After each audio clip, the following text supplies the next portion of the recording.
जो सबसे हमारा मुश्किल टाइम है उसको होना चाहिए।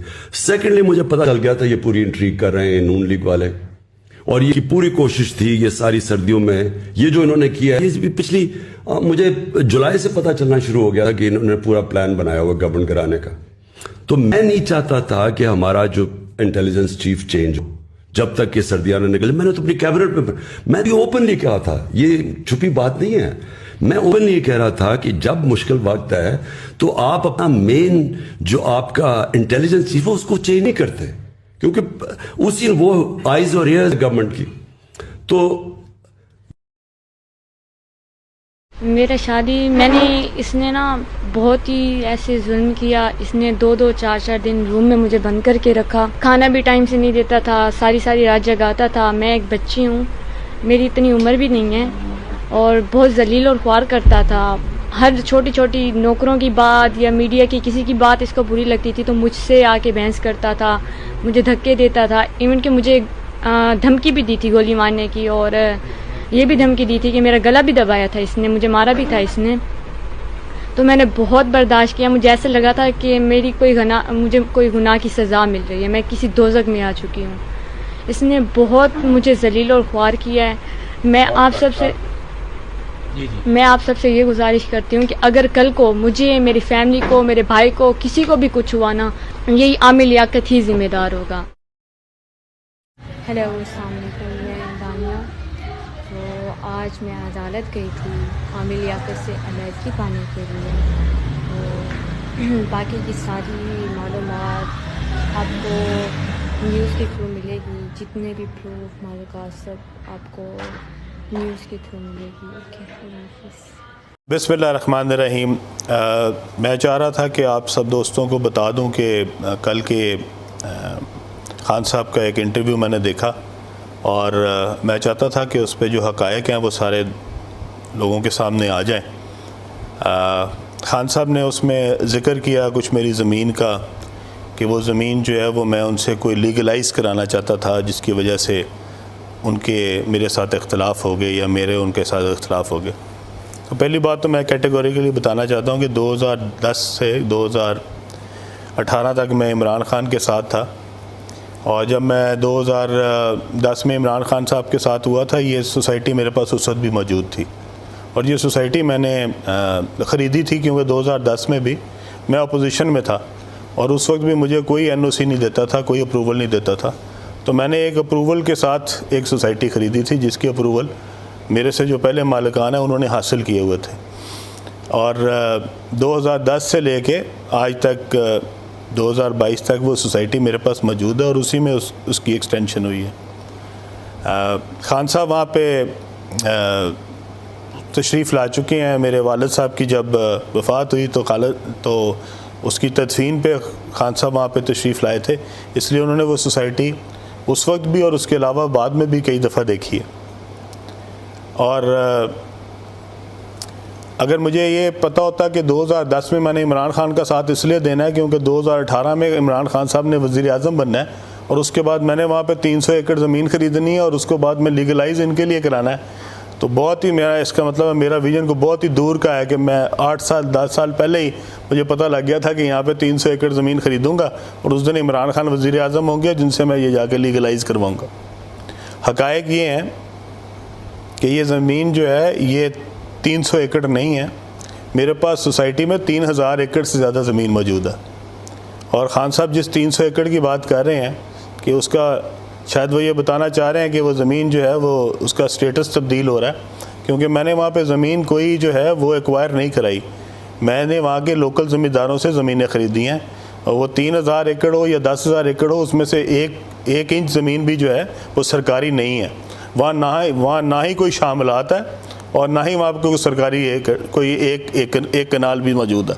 तो इसलिए वहाँ पे सारी ज़मीन जो है वो लोकल ज़मींदारों से ख़रीद की गई है, और मार्केट रेट पे ख़रीदी गई है, और उनकी मंशा और मर्ज़ी के मुताबिक ख़रीदी गई है। दूसरी बात ये कि ये जो ज़मीन जिसकी वो बात कर रहे हैं, ये ज़मीन अब रूडा के अंडर आ गई है, जो कि इमरान ख़ान साहब ने बनवाई है रूडा। और ये रूडा वो है जिसने लोगों से ज़मीन एक्वायर की है सरकारी रेट पे, जो कि चंद लाख रुपए के अगेंस्ट ख़रीदी गई हैं, और बाद में अपने मनपसंद जो डेवलपर्स हैं उनको ये बांटी गई है। वो जो 1% डेवलपर्स हैं उनमें कौन कौन शामिल हैं, उनमें किन किन लोगों ने मफाद लिया है और उनका इमरान खान साहब के साथ क्या ताल्लुक़ है, अब इसकी इन्वेस्टिगेशन भी होनी चाहिए। क्या उसमें वो डेवलपर भी शामिल हैं जिनके पास मैडम फरा जो हैं वो दुबई में जाके मुकीम थी, जिनके जहाज़ के ऊपर वो फिरती रही हैं और जिसके करीबी रवाबत की वजह से इमरान खान साहब के साथ भी उनका ताल्लुक़ बना। मेरे ख़्याल में सारी चीज़ें अब लोगों के तक पहुंचनी चाहिए। ये 300 एकड़ अराज़ी के बाद अब ये भी खान साहब को बताना पड़ेगा कि वो जो अराज़ी रूडा में दी गई, जो कि लोगों से सरकारी ज़मीन सरकारी रेट पे ख़रीदी गई, प्राइवेट ज़मीन, और उसके बाद उसको प्राइवेट डेवलपर्स को दे दी गई, वो प्राइवेट डेवलपर्स में कौन कौन शामिल हैं? क्या जो आपने LDA का वाइस चेयरमैन लगाया था उसके रिश्तेदारों को, जो कि एक अलग से हाउसिंग सोसाइटी के मालिक हैं, क्या उनको भी उनमें 10 में शामिल किया गया है? और अगर किया गया है तो क्यों किया गया है? और आपने किन किन लोगों को उसके अंदर मफाद दिया है? उसके अंदर क्या अलीम खान भी शामिल है? और अगर अलीम खान शामिल है तो आप बताएं। और अगर इसके अलावा कोई और प्रोजेक्ट जिसमें आपका एक बिजनेस डिस्ट्रिक्ट भी है, क्या उसकी खरीदो फरोख्त में भी अलीम खान शामिल है? तो उसका नाम भी बताया जाए। और अगर अलीम खान शामिल नहीं है तो कौन कौन शामिल है? आपने जो प्रोजेक्ट बनाए जो बड़ी आवाम की फलाह के लिए थे, जिसमें से सरकारी रेट पे औने पौने लोगों से ज़मीन एक्वायर की गई, वो ज़मीन क्यों एक्वायर की गई? उन लोगों से मार्केट रेट पे क्यों नहीं ख़रीदी गई? और वो मार्केट रेट पे ख़रीद के आपने उसके ऊपर शॉपिंग मॉल्स बनाए, आपने उसके ऊपर प्लाजे बनाए, आपने उसके ऊपर गोल्फ कोर्सेज बनाए। अगर खान साहब आप वो ज़मीन के ऊपर प्लाजा बना सकते हैं तो वो उसकी ज़मीन का स्टेटस ग्रीन है, लेकिन आपका प्लाजा बन सकता है अंडर रूडा, आपका शॉपिंग मॉल बन सकता है, आपके गोल्फ कोर्सेज बन सकते हैं, आपके घर बन सकते हैं, अलीम खान की सोसाइटी नहीं बन सकती। क्यों? ज़रा जवाब देना पसंद करेंगे। अगर उसका स्टेटस ग्रीन है तो सिर्फ अलीम खान के लिए ग्रीन है। रूडा जब उसके ऊपर डेवलपमेंट कर रही है, रूडा जब उसके ऊपर प्रोजेक्ट बना रही है, तो उसका स्टेटस जो है वो ब्राउन कैसे हो जाता है और अलीम खान के लिए ग्रीन क्यों हो जाता है? खान साहब, जिस दिन आप मेरे पास आए थे अपने जलसे के लिए पैसे मांगने, मैं आपके घर नहीं गया था, आप मेरे घर आए थे मियां महमूद रशीद और फरीदुद्दीन साहब को साथ लेके, ठीक है। और मैं जिस दिन 2002 में हलफ लेने गया था, जब मैं पहली दफ़ा MPA बना था, तो खान साहब मैं जिस गाड़ी पे गया था आज भी उसका बेहतरीन मॉडल मेरे पास मौजूद है। मैं जिस घर में रहता था आज भी उसी घर में रहता हूँ। मैंने अपनी सियासत में से लगाया ही है, कमाया कुछ नहीं है। और अगर आपसे ज़्यादा इसको कौन जानता होगा कि जिस दिन PTI पे बुरा वक्त आया, जिस दिन कोई मुश्किल दिन आया, उस दिन सबसे पहले कौन आपके पास आया? और PTI के एक एक जलसे से लेके, एक एक धरने से लेके, हर मुश्किल वक्त में आपके लिए क्या मैं इसलिए खड़ा था क्योंकि 2018 के बाद आपने एक दिन वज़ीर आज़म बनना था और मैंने उसमें से 300 एकड़ केनाल ज़मीन जो है, 300 एकड़ अराजी जो है, वो आपसे मैंने उसका स्टेटस तब्दील कराना था। बस आपको यही इल्ज़ाम मिला अलीम खान पे लगाने के लिए। तो खान साहब, मेरे ख्याल में हम सब की इज़्ज़त इसी में है कि आप भी इज़्ज़त और एहतराम से मेरा नाम लें, ताकि मैं भी उसी तरह आपका नाम जो है वो इज़्ज़त और एहतराम से लेता रहूं। अगर आप मेरे बारे में बोलना शुरू करेंगे और मुझ पर इल्ज़ाम लगाएंगे तो चुप मैं भी नहीं रहने वाला। और फिर जब हमने एक दूसरे को बारे में बोलना शुरू किया तो मेरे ख्याल में इसमें आपको कोई फ़ायदा नहीं होगा, आपका शायद नुकसान ही हो जाए। तो बेहतर यही है कि मैंने भी इतने दिन से अपना मुंह बंद रखा हुआ था, मैं भी चाह रहा था कि कोई बातें जो हैं वो दिल की दिल में ही रह जाएं, लेकिन अगर आप खुलवाना चाहते हैं तो फिर सारी खुलनी चाहिए। और फिर मैं आपसे चाहता हूं कि आप आएँ, किसी चैनल पे बैठें, साथ मुझे भी बिठाएं, साथ जहांगीर तरीन को भी बिठाएं, और फिर लोगों के सामने सच बोलते हैं हम तीनों। फिर पता लगे आपका कि आप क्या कह रहे थे और हम क्या कह रहे थे, आपका क्या मौक़िफ़ था, हमारा क्या मौक़िफ़ था। जिस दिन चाहें, जिस जगह चाहें, जिस चैनल पे चाहें, जितने घंटों के लिए चाहें, आए प्रोग्राम करते हैं। ज़रा आवाम को पता तो लगे कि असल चेहरा क्या है, अलीम खान का चेहरा क्या है। इमरान खान का चेहरा क्या है और जहांगीर तरीन का चेहरा क्या है। कितने को मफाद लिए हैं मैंने आपसे, आपको ये बताना पड़ेगा लोगों को कि मैंने कितने मफाद लिए थे आपके, जो मैं आपके साथ 10 साल लगा रहा। आपने मुझे आखिर में सिर्फ मेरा जो मोल है वो ये लगाया कि मैंने 300 एकड़ ज़मीन जो है वो आपसे उसका ज़मीन का स्टेटस तब्दील कराना था, जबकि मेरे पास खान साहब इस वक्त सारी ज़मीनों शायद 10,000 एकड़ से भी ज़्यादा है। तो मुझे आपकी 300 एकड़ ज़मीन के लिए आपके साथ मैंने 10 साल लगाए, दिन रात मेहनत की, कोशिश की, मेहनत की, और आपने आखिर में मुझे 300 एकड़ के ऊपर जो है वो इल्ज़ाम लगा दिया। मुझे तो बहुत शर्म आई कि मेरी सारी जितनी मेहनत थी और जितनी सारी कोशिश थी उसका आपने ये मोल लगाया। मैं आज भी कहता हूँ कि आज भी आप लोगों को असल चेहरे दिखाएं, असल बात बताएं।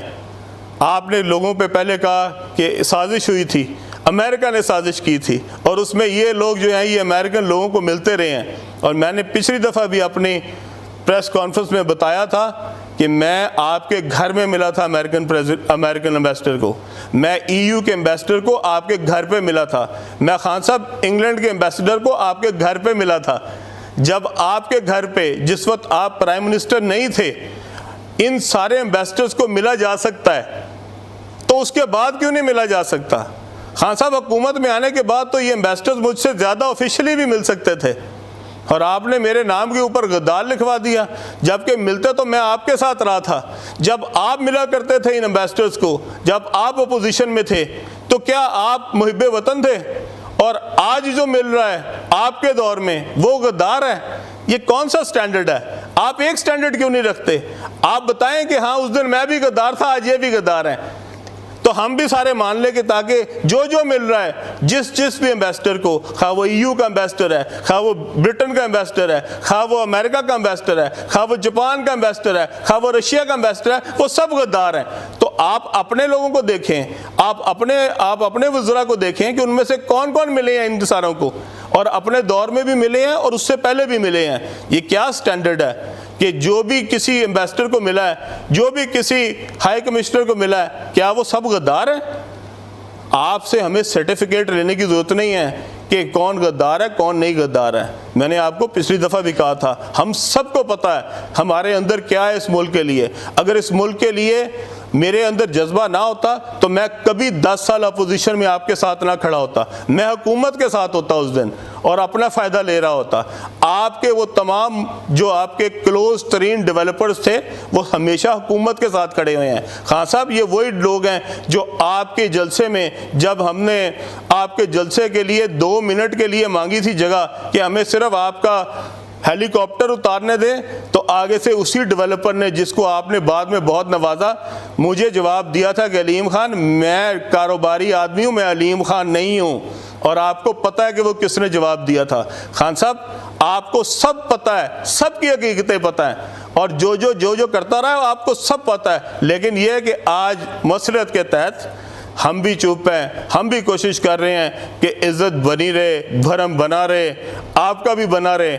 आप सियासत करें, लोगों को वर्गलाएं, लोगों को झूठ दिखाएं, वो दिखाएं जो आप असल में नहीं हैं। लेकिन मैं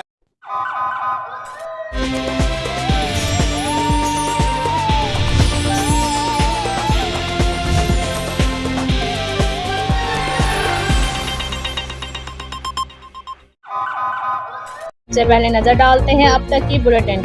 SHO थाना कस्बों की इरफान दुच्छा मंशियात फरोशों के खिलाफ इन एक्शन।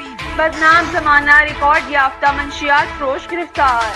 मुलजिम के कब्जा से 1.5 किलो से ज्यादा चर्स बरामद। मुकदमा दर्ज।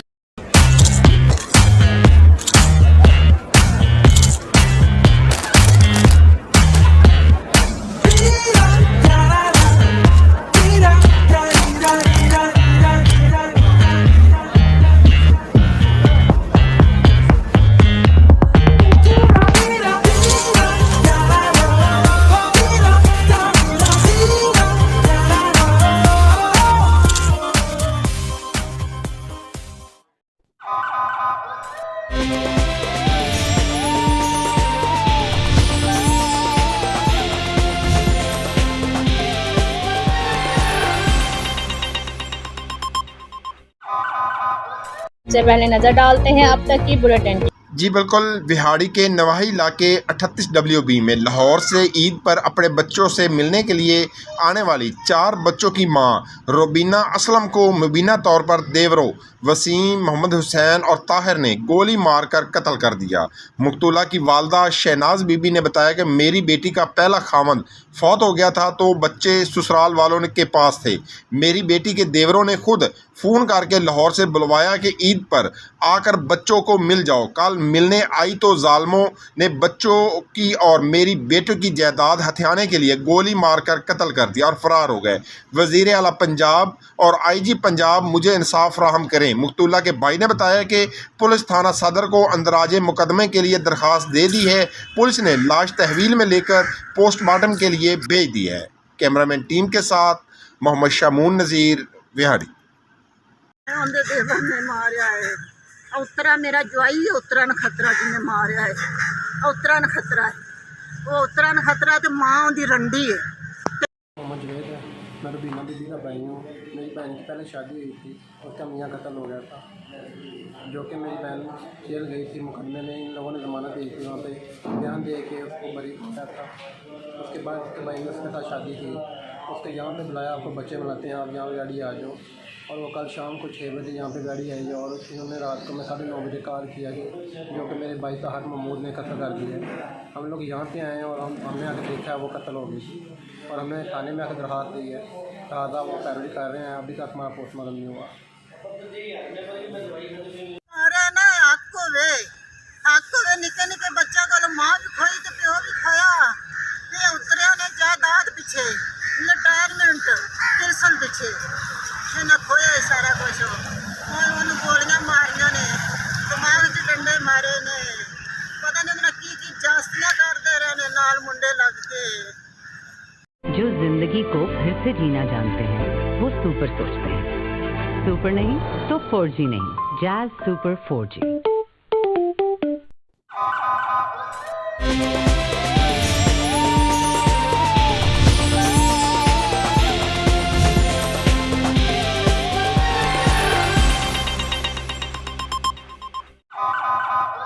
सबसे पहले नजर डालते हैं अब तक की बुलेटिन। जी बिल्कुल, खादर नहर में लुडर रोड से तकरीबन 1.5 किलोमीटर के फासले पर शगाफ डिप्टी कमिश्नर विहाड़ी मोहम्मद खिजर अफजाल चौधरी मौके पर पहुंच गए। तमाम मुतलका महकमे को फौरी तो मौके पर पहुंचने की हिदायत की। खादर नहर में तकरीबन 40 फुट चौड़ा शगाफ पड़ने से करीबी फसलें ज़ेरे आब कई घंटों बाद भी शगाफ बंद न होने की वजह से पानी तेज़ी से रहायशी आबादियों की तरफ बढ़ने लगा। असिस्टेंट कमिश्नर विहाड़ी सैयद वसीम हसन, तहसीलदार विहाड़ी हाफिज इकबाल काठिया, दीगर मुतलका महकमों के मुलाजमीन भी शगाफ की जगह पर पहुँच गए। नहर के शगाफ को बंद करने का काम तेज़ी से शुरू कर दिया गया।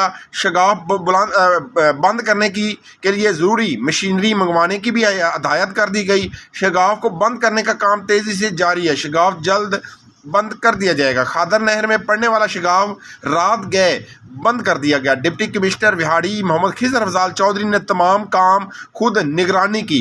शगाफ बंद होने तक डिप्टी कमिश्नर मौके पर मौजूद रहे। डिप्टी कमिश्नर विहाड़ी मोहम्मद खिजर अफजाल चौधरी की हिदायत पर हैवी मशीनरी मंगवाई गई। नहर का शगाफ बंद करने में महकमा रेवन्यू, अनहार, दीगर मुतलका महकमों ने काम लिया। इस मौके पर असिस्टेंट कमिश्नर विहाड़ी सैयद वसीम हसन भी मौजूद थे। कैमरामैन टीम के साथ मोहम्मद शमून नज़ीर, विहाड़ी। लाइफ एक हसीन बैलेंस है, देखे अनदेखे के बीच में। जो मिली डॉलन्स के ऑल न्यू रेफ्रिजरेटर्स की साइड इल्यूमिनेटेड लाइट से जो रेफ्रिजरेटर्स को रखे ब्राइट और बढ़ाए विजिबिलिटी, क्योंकि डॉलन्स रिलायबल। दावत का ये भी असलूब बड़ा बुरा है, मैं समझूंगा कि हमें जिस बात का पता नहीं होता ना, हम उस बात पे बहस करना शुरू हो जाते हैं और नहीं ये कैसे हो सकता है, ये तो हो ही नहीं सकती ये बात। मैं कहूँगा कि ये नहीं है। देखिए, मैं आपको मज़े की बात बताता हूँ। मैं एक बचपन में मस्जिद में मौलवी साहब से बात कर रहा था, तो मैंने उनके सामने कोई बात बयान की, यानी कि हदीस बयान की। तो उन्होंने कहा नहीं ये तो नहीं है हदीस, मेरी नज़र से नहीं गुजरी। मैंने उन्हें मजाक से कहा, मैंने कहा मौलवी साहब आपने अमेरिका देखा है? कहते हैं नहीं। तो मैंने कहा इसका मतलब है अमेरिका है ही नहीं, यानी कि जो चीज़ आपने नहीं देखी वो चीज़ है ही नहीं। यानी कि अगर ये हदीस आपने नहीं देखी तो ये हदीस नहीं है, ये है, क्योंकि आप नहीं देख सके, आपके मुतालिया से नहीं गुजरी।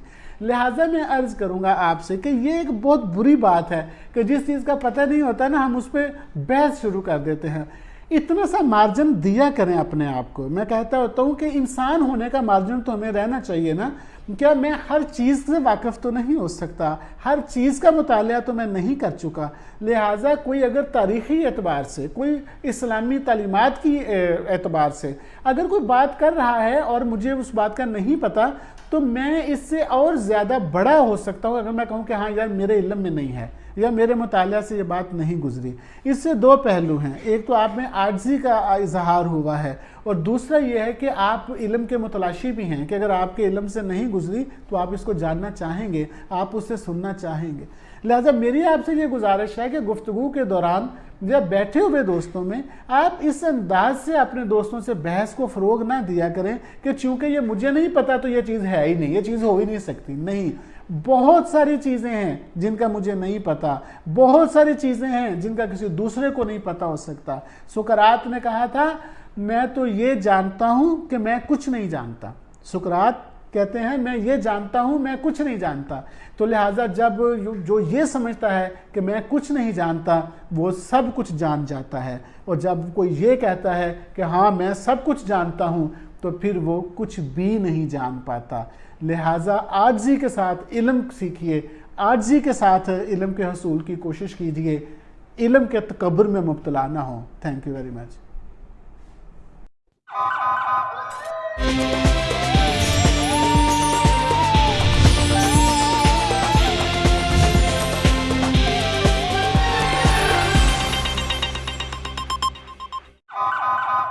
सबसे पहले नजर डालते हैं अब तक की bulletin. Chief justice of Azad Jammu Kashmir justice Raja Saeed Akram Khan ने ईद के तीसरे रोज़ सेंट्रल जेल मीरपुर का तफसीली दौरा किया। कैदियों से मुलाकात, उन्हें ईद की मुबारकबाद दी और उनके मसाइल सुने और कैदियों में मिठाई भी तकसीम की। क़ब्ल अज़ीं चीफ जस्टिस आज़ाद कश्मीर जब सेंट्रल जेल का दौरा करने के लिए पहुंचे तो जेल पुलिस के चाको चौबंद दस्ते ने उन्हें सलामी दी और गार्ड ऑफ ऑनर पेश किया। इस मौके पर deputy commissioner Chaudhry Amjad Iqbal, jail superintendent Yasir Sarfraz Kazmi, सदर district bar association Imtiaz Hussain Raja, Sikandar Saeed Raja advocate, staff officer supreme court Amjad Mahmood, doctor Jawad Raja समेत जेल का अमला भी उनके हमरा था। चीफ जस्टिस आज़ाद जम्मू कश्मीर ने जेल के मुख्तलिफ बारकों में कैदियों से मुलाकात की और उनके जराइम से मुतालिक अदालतों में केसेस की तफसीलात, जेल में फराहम की जाने वाली खाने के मयार, जेल डिस्पेंसरी में अद्वियात और डॉक्टर की सहूलत, सेहत के हवाले से और लाइब्रेरी समेत दीगर सहूलियात और मराद का जायज़ा लिया और कैदियों से कहा कि वो अपनी शिकायत उन्हें बराह रास्त बता सकते हैं। इसके बावजूद जो कैदी शिकायत या मसाइल उनके सामने बताने से गुरेज करते हों वो सुप्रीम कोर्ट को ख़त लिखकर अपनी गुजारिशात बता सकते हैं। उनकी जायज़ शिकायत का अजाला करके कानून के मुताबिक उन्हें रिलीफ फराहम करेंगे। उन्होंने जेल सुपरिटेंडेंट को हिदायत की कि मामूली नौयत के जराइम में मुलव्वस कैदियों की रिहाई जुर्माने के साथ करने का अहतमाम करें। Chief justice Azad Jammu Kashmir justice Raja Saeed Akram Khan ने कैदियों से कहा कि इंसान गलती और ख़ता का पुतला है। जो लोग उस जेल में कैद हैं वो अल्लाह के हुजूर माफ़ी मांगे और जिस इंसान के साथ उन्होंने ज़्यादती की उससे भी माफ़ी मांगे। अल्लाह ताला गफूर और रहीम और माफ़ करने वाला है। अल्लाह ताला माफ़ी मांगने वालों को न सिर्फ पसंद करता है बल्कि उनके साबिका गुनाह भी माफ़ कर देता है। जेल काटने वालों में बहुत से लोग परहेजगार और मुत्तकी भी बन गए। उन्होंने कहा कि क़यामत यौम हिसाब का नाम है। दुनिया में होने वाले जराइम के हिसाब किताब और इंसाफ की फराहमी के लिए अदालती निज़ाम कायम है।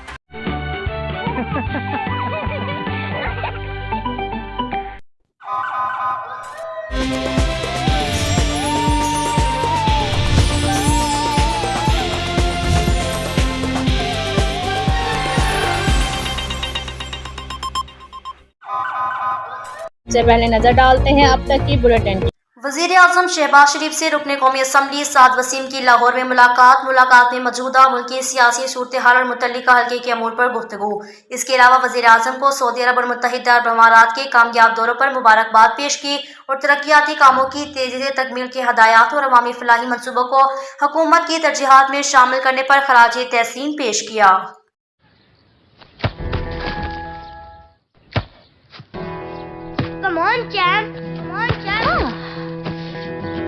मुश्किल के क्यों मार रही हो? कौन करता है ऐसे? जो कोई नहीं कर सकता वही तो चैंपियन करता है।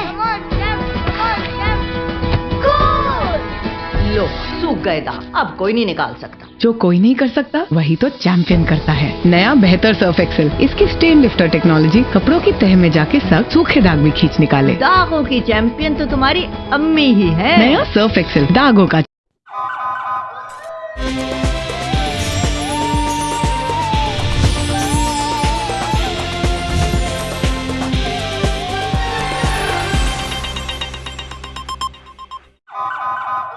सबसे पहले नजर डालते हैं अब तक की बुलेटिन। गुजरांवाला डकैती की वारदातें करने वाला खतरनाक गैंग थाना ततलियाली पुलिस के हत्थे चढ़ गया। SHO थाना ततलियाली शफाकत अली की जेर निगरानी सब इंस्पेक्टर दिलदार अहमद ने तहसीन उर्फ तहसीनो गैंग को गिरफ्तार कर लिया। मुल्जमान से लाखों रुपए नकदी, 3 अदद 30 पिस्टल्स, मोबाइल फोन बरामद हुए हैं।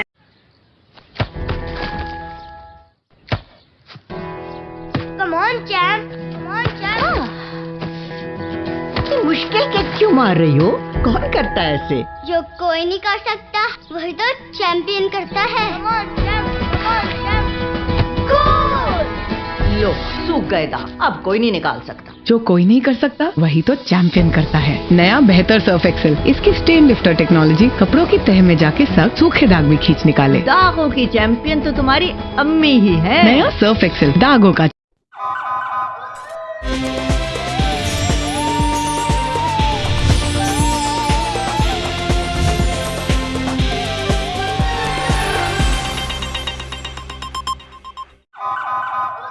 सबसे पहले नजर डालते हैं अब तक की बुलेटिन।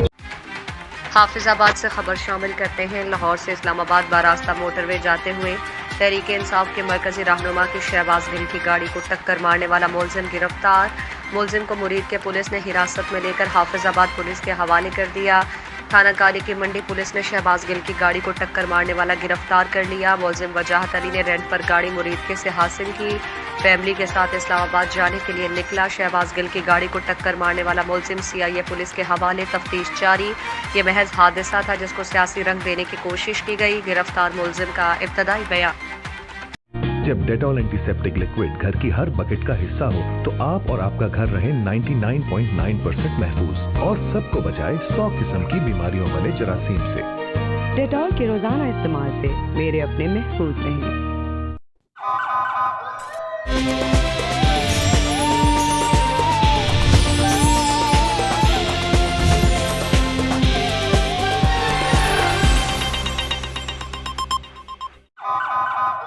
सबसे पहले नजर डालते हैं अब तक की बुलेटिन। जी बिल्कुल, इंतहाई अफसोसनाक खबर। विहाड़ी मुल्तान रोड अड्डा बाई कोठी के करीब कोस्टर और कार में तसादम। डिप्टी कमिश्नर विहाड़ी मौके पर पहुंच गए। जख्मियों को फौरी तौर पर निश्तर अस्पताल मुंतकिल करने की हिदायत की और जख्मियों को निश्तर अस्पताल मुंतकिल करने के लिए मजीद एम्बुलेंस मंगवाने की भी हिदायत की। कार मुल्तान से विहाड़ी जा रही थी जबकि कोस्टर विहाड़ी से मुल्तान जा रही थी। हादसे की रेस्क्यू 1122 विहाड़ी को इतला मिलते ही रेस्क्यू 1122 टिब्बो सुल्तानपुर और गड़ा मोड़ की एम्बुलेंस जाए हादसे पर पहुंच गई। हादसे से मुतअद्दिद मुसाफिर जख्मी, जिनमें से 3 से 4 की हालत इंतहाई तशवीशनाक है। इस इंतहाई अफसोसनाक हादसे में कार में तकरीबन 6 लोग सवार थे, जिनमें एक ही बच्ची, एक खातून और 4 मर्द मौके पर ही जाम बक हुए। डिप्टी कमिश्नर विहाड़ी मोहम्मद खिजर अफजाल चौधरी ने अफसोसनाक हादसे पर कीमती इंसानों की जानों की ज़िया पर अपने गहरे दुख का इजहार करते हुए कहा कि हादसे में जाम बक होने वालों की शिनाख्त जारी है। रेस्क्यू ऑपरेशन समेत हादसे में जख्मी अफराद को हर मुमकिन इलाज या मुआवजे की सहूलत फराहम की जा रही है। इत्तला के मुताबिक मरने वाले अफराद एक ही खानदान के 6 अफराद खाल के हकीकी से जा मिले। मरने वालों का ताल्लुक मुल्तान से था, जो अपने रिश्तेदारों को मिलने विहाड़ी जा रहे थे। रिपोर्ट मोहम्मद शामून नज़ीर, विहाड़ी। सर्दियों में नज़ला और जुकाम बनते हैं कई बीमारियों का सबब। डेटॉल सोप के रोजाना इस्तेमाल से सर्दियों में बच्चों को बीमारी से शील्ड करना है आसान। इसका जर्म डिफेंस प्रोटेक्ट करे 100 बीमारी फैलाने वाले जरासीम से और दे यकीनी हिफाजत।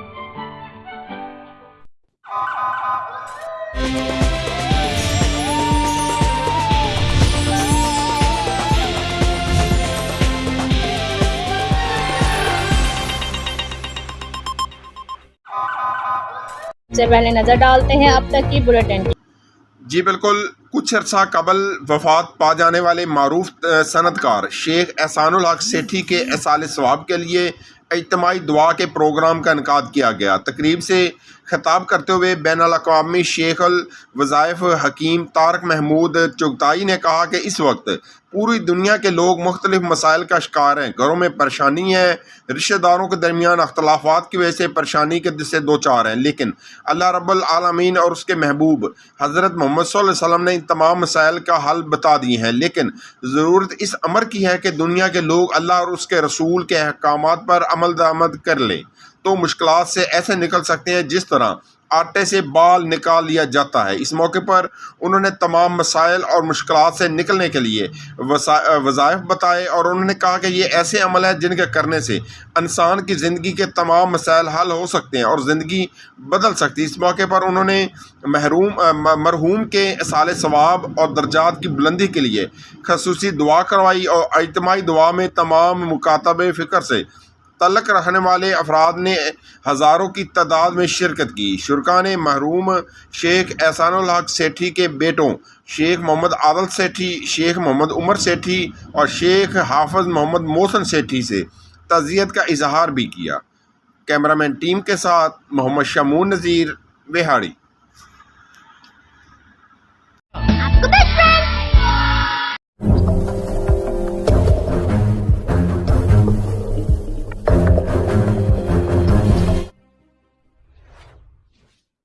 सबसे पहले नजर डालते हैं अब तक की बुलेटिन।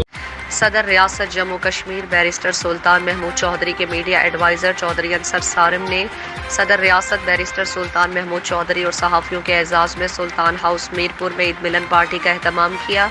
इस मौके पर सदर आज़ाद रियासत जम्मू कश्मीर बैरिस्टर सुल्तान महमूद चौधरी ने मसला कश्मीर को यूरोपीय यूनियन और दीगर ममालिक में उजागर करने का आज़्म किया। उन्होंने अपना दौरा सऊदी अरब बिलखुसूस OIC के जनरल सेक्रेटरी की दावत पर गए और साथ ही उम्रे की भी सादत हासिल हुई। दौरा मुकम्मल करके मीरपुर आज़ाद कश्मीर के सहाफ़ियों के एजाज़ में ईद मिलन पार्टी दी गई। उन्होंने सहाफ़ियों के सवालों का जवाब भी दिया। उन्होंने कहा कि मैं आज़ाद कश्मीर का सदर नहीं हूँ, मैं पूरे बेस कैंप का सदर हूँ। सदर आज़ाद कश्मीर बैरिस्टर सुल्तान चौधरी ने कहा कि मकबूजा कश्मीर की आवाम और पाकिस्तान और आज़ाद कश्मीर की आवाम के दिल एक तरह धड़कते हैं।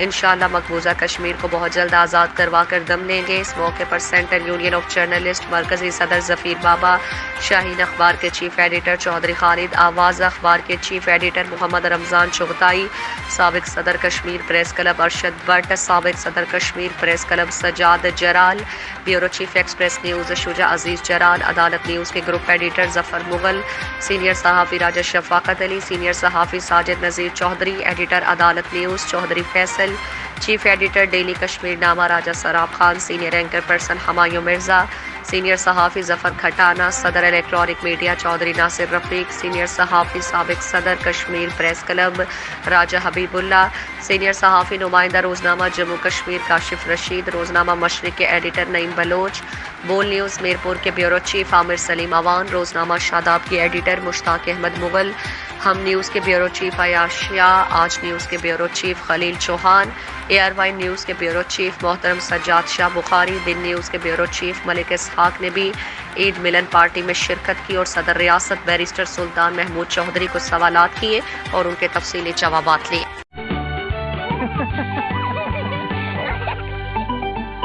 देखिए, वो जो वाक़या वहाँ पे हुआ वो बिलाशुबा इंतहाई काबिले अफसोस है। वो बड़ा एक शर्मनाक वाक़या है। हर मजहबी मुकाम का एक तकद्दुस है और फिर ख़ास तौर पे मस्जिद नबवी और रोज़ा रसूल सल्लल्लाहु अलैहि वसल्लम का जो तकद्दुस है वो सब मुसलमानों के लिए सबसे बाला है। लेकिन मैं एक वजाहत करता चलूँ कि जो मुकदमे दर्ज हुए हैं वो रियासत पाकिस्तान या हुकूमत पाकिस्तान की तरफ से नहीं हैं।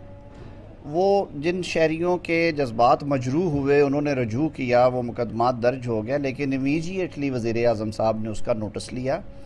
मुझे ये ज़िम्मेदारी सौंपी गई कि उनका जायज़ा भी लेंगे और उनके जो फ्यूचर के पॉइंट ऑफ व्यू से उस पर भी सारा हम देख रहे हैं उसके कानूनी पहलुओं को। गिरफ़्तारियाँ वैसे ही वज़ीर आज़म साहब ने, मैंने 3 रोज़ पहले लाहौर में भी प्रेस कॉन्फ्रेंस थी जिसमें हुकूमती सतह पे ये तय किया गया कि हुकूमत ज़ाहिर है इसमें फ़रीक नहीं है। रियासत वैसे स्टेट पार्टी होती है प्रोसिक्यूशंस में, तो उस हवाले से भी हमने ये तसल्ली की। एक तो जो कन्फ्यूजन है वो मैं दूर कर दूं कि ये ब्लास्फेमी के यानी कि ये तौहीन रसालत के मुकदमात नहीं हैं।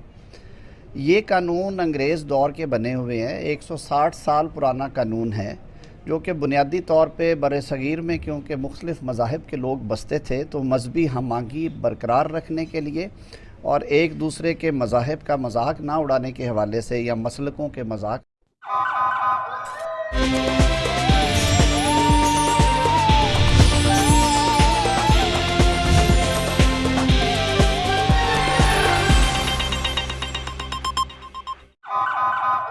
से पहले नजर डालते हैं अब तक की बुलेटिन।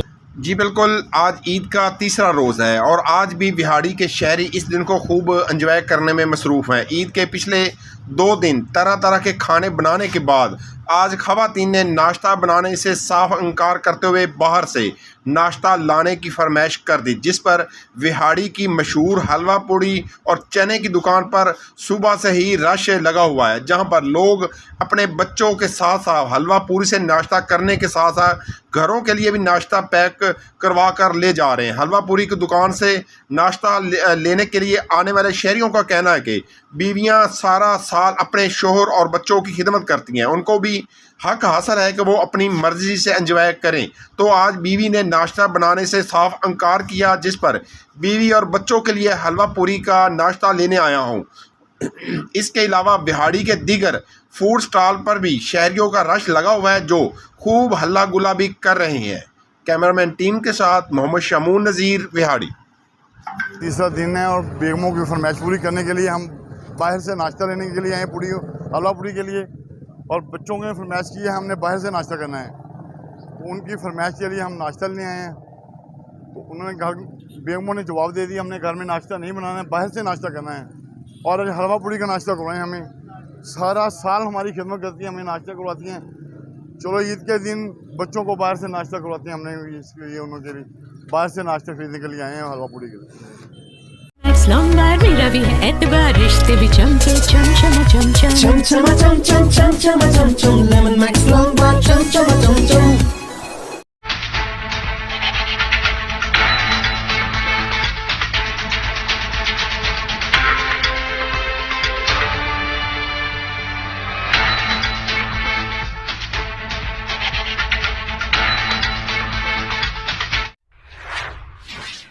से पहले नजर डालते हैं अब तक की बुलेटिन। जी बिल्कुल, बिहाड़ी के नवाही थाना माछीवाल की हदूद में 19 WB में बाअसर मुलजमान ने भाई की सज़ा बहन को दे डाली। बाअसर मुलजमान ने खतून के सर बाल मुंह डाले। जी बिल्कुल, बाअसर मुलजमान मकसूदा बीबी को बेईमाना तशद्दुद का निशाना भी बनाते रहे।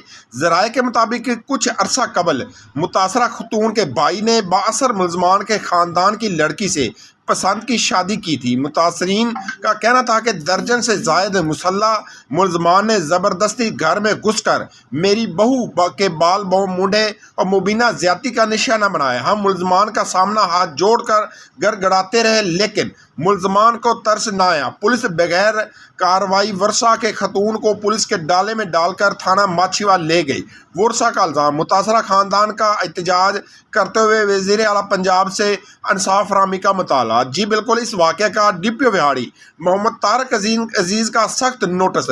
खतून तशद्दुद केस का मुकदमा दर्ज, 2 मरकज़ी मुलजमान भी गिरफ्तार कर लिए गए। जी बिल्कुल, 19 WB के रहशी मकसूदा बीबी को दर्जन से जायद अफराद ने तशद्दुद का निशाना बनाते हुए सर के बाल मुंड दिए थे।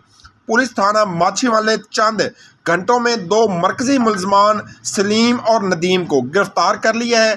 पुलिस थाना माछीवाल ने खतून तशद्दुद केस का मुकदमा नंबर 281/22 से ज़ेर दफ़ा 149, 148, 354, 452, 337V दर्ज कर लिया है। मुतासरा ख़ानदान ने पुलिस की कारकर्दगी को सराहा और शुक्रिया अदा किया। कैमरामैन टीम के साथ मोहम्मद शमून नज़ीर, बिहाड़ी। जी मेरी बच्ची ने सुबह बड़ी उन्होंने ज्यादती की है। एक को कैंची है, एक को मशीन है, वाल कटे है, वाल कट वो जान लकोई बैठी सी। तो पुलिस का असीं शुक्रिया अदा करते हैं, उन्होंने मुलजम जिहड़े गिरफ्तार कर लिए हैं। कि कित्थों आए आ, जिन्होंने कुड़ी छड्डी उन्होंने घर नहीं गए, ये सीधे इत्थे आके मेरी नौ ਡਰਦੀ ਲੋਕ ਗਈ ਐਵੇਂ ਹੀ ਲਾ ਲਾ ਇਹ ਜੰਦਾ ਭੰਨ ਕੇ ਤੇ ਮੇਰੀ ਨੌਂ ਦਾ ਸਿਰ ਮੁੰਨ ਕੇ ਗਏ ਅਸੀਂ ਤਾਂ ਪਿੱਟੇ ਗਏ ਅਸੀਂ ਪਿੱਟੇ ਗਏ ਬਹੁਤ ਹੀ ਸਾਨੂੰ ਇਨਸਾਫ ਚਾਹੀਦਾ ਇਸ ਗੱਲ ਦਾ ਸਾਡੇ ਘਰ ਦਾ ਸਾਨੂੰ ਇਨਸਾਫ ਚਾਹੀਦਾ ਇਸ ਗੱਲ ਦਾ ਅਸੀਂ ਗਰੀਬ ਬੰਦੇ ਆ ਅਸੀਂ ਇਨਸਾਫ ਚਾਹੀਦਾ। हाँ जी, आज 19 इलाका थाना माछीवाल डिस्ट्रिक्ट पैड़ी में एक हुआ हुआ है बड़ा दर्दनाक। मुकसुदा माई खातून है, उसके भाई के सालों ने दूसरी शादी करने की वजह से इस रंज पे अपने बहनोई की बहन मुकसुदा माई के सर के बाल काट दिए, जिस पे हमारे DPO नाबतार गजीर साहब ने बड़ा सख्त एक्शन लेते हुए हुक्म दिया कि मुलजमान को फौरी गिरफ़्तार करें और विक्टिम की दादरसी की जाए। तो मैं मौके पे पहुंचा हूँ, तो DSP सदर बिहाड़ी SHO बीबी को हम उससे बात वगैरह हुई और मुलजमान को हमने अरेस्ट 2 मुलजमान पकड़ लिए हैं अभी अल्हम्दुलिल्लाह और FIR हो गई है और मुलजमान के ख़िलाफ़ सख्त एक्शन लिया जाएगा और मकसूदा बीबी को इंशाल्लाह जल्द इंसाफ फराहम किया जाएगा। 2 बैग्स के साथ अब मिले बिग प्रिंस केक अप भी। टन्नौर noodles and big Prince cake up, बोरियत भगाए, गुडनेस बढ़ाए। सबसे पहले नजर डालते हैं अब तक की बुलेटिन। जी बिल्कुल, वैसे तो ईद का त्यौहार पूरी दुनिया में जोशो खरोश से मनाया जाता है, कोई अपने पुराने तरीके से मनाता है, लेकिन पंजाब के ज़िला विहाड़ी के गांव 34 WB अड्डा पिपली अड्डा के लोगों का ईद मनाने का अंदाज सबसे मुनफरद है, जहां पर पूरे गांव के लोग ढोल की ताह पर झूमर डालकर इज्तिमाई खुशी मनाते हैं। गांव के लोगों का कहना है कि पाकिस्तान जब मर्ज़ वजूद में आया तो 27 रमज़ान अल मुबारक का बाबरकत दिन था, तो हमारे आबा व अजदाद ने पाकिस्तान के आज़ाद होने की खुशी में जो पहली ईद आई, तो इस ईद की नमाज की अदायगी के बाद पाकिस्तान की आज़ादी का जश्न इस अंदाज में मनाया, तो हमने अब तक इसी रवायत को बरकरार रखा हुआ है। उन्होंने कहा कि पाक फ़ौज ने मुल्क में अमनो अमान के क़याम अब तक 80,000 के करीब कुर्बानियाँ दी हैं। पाकिस्तान का बच्चा बच्चा अपनी मुसल्लह अफवाज के साथ खड़ा है। जब भी मुल्क की खातिर कुर्बानी का वक़्त आता है तो उससे अब कुर्बानी से देर नहीं करते। झूमर में बच्चों से लेकर बड़े और हर उम्र के लोग हिस्सा लेते हैं। ईद के दिन ढोल की थाप पर इकट्ठे होकर झूमर डालना अब इस गाँव की रवायत बन चुका है, जो गुज़िश्ता 75 साल से इसी तरह अपनी खुशियां इकट्ठे होकर मनाते हैं और इसी झूमर में हर शख्स बढ़ चढ़ कर हिस्सा लेता है। जबकि इस झूमर को देखने के लिए गर्दनवास से भी लोग ईद के दिन इस गांव का रुख करते हैं और खूब एंजॉय करते हैं। हर साल की तरह ये ईद भी इस गांव के लोग इकट्ठे होकर ढोल की ताप पर झूमर डालकर खुशियां मना रहे हैं। कैमरामैन टीम के साथ मोहम्मद शमून नज़ीर, विहाड़ी।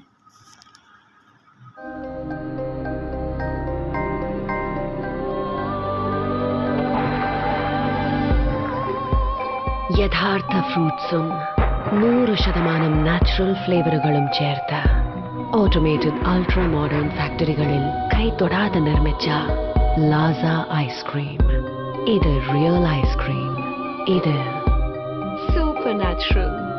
लाजा आइसक्रीम्स सिंस 1970। जी, मेरा नाम उमर सलामत है, मैं DPO गुजरात हूँ। मेरी तरफ से तमाम अहले वतन को और बिलखुसूस गुजरात के मौजूद शहरियों को ईद उल फितर की ढेरों मुबारकबादें हूँ। ईद के इस मुसर्रत मौके के ऊपर मेरी ये दुआ है कि हम सब अपने बच्चों, अपनी फैमिलीज़ और के साथ अल्लाह रब्बुल इज़्ज़त हमें इज़्ज़त, सेहत और सलामती के साथ ढेरों खुशियाँ नसीब। इस ईद के मौके के ऊपर सिक्योरिटी के फुल प्रूफ इंतज़ामात किए हैं। 2500 से ज़ायद अफसरान और जवान जो है वो ईद के ऊपर अपनी ड्यूटीज़ के ऊपर मौजूद होंगे, मामूर होंगे। बाज़ारों में पैदल गश्त भी हो रहा है। इसके अलावा हमारी जो एलीट टीम्स हैं वो भी डिप्लॉयड हैं। हमारे जो एंट्री एग्ज़िट पॉइंट्स के ऊपर नाका जात हैं वो भी लगे हुए हैं। हमारी कोशिश ये है कि ईद उल फितर जो है वो मुकम्मल एक पुरअमन और जो मजहबी हम आहंगी के और खुशियों के साथ जो है उसको इंश्योर किया जाए कि लोग वो मना सकें अपने घरों के अंदर और अपने शहरों के अंदर। इस मौके के ऊपर ये भी देखने में आया कि लोग जो हैं वन व्हीलिंग, हुल्लड़बाजी, पतंगबाजी और जो फायरिंग है, हवाई फायरिंग, इस तरह की जो शिकायत वो सामने आती हैं। मैं इस मौके पर भी बताना चाहता हूँ कि पुलिस इन मामला से सख्ती से डील करेगी। तो खुदारा इस खुशियों के इस मौके के ऊपर इस बात का ज़रूर ख्याल करें कि हमने कानून के दायरे के अंदर रहते हुए अपनी खुशियों को एंजॉय करना है। मेरी इसके अलावा ये भी अपील है कि हमें इस मौके के ऊपर उन लोगों को भी याद करना चाहिए जो ज़िंदगी की दौड़ में पीछे रह गए हैं, बेवा, युतमा, डेस्टिट्यूट, माजूर अफराद, उनको भी हमें साथ पुल अलॉन्ग करना चाहिए और ईद की खुशी में उनको भी अपने साथ शामिल करना चाहिए। इन्हीं अल्फाज के साथ मैं एक दफ़ा फिर तमाम लोगों को ईद उल फितर की ढेरों खुशियाँ जो है अल्लाह रब्बुल इज़्ज़त उनको मुबारक करे और उसकी मुबारकबाद मैं देता हूँ।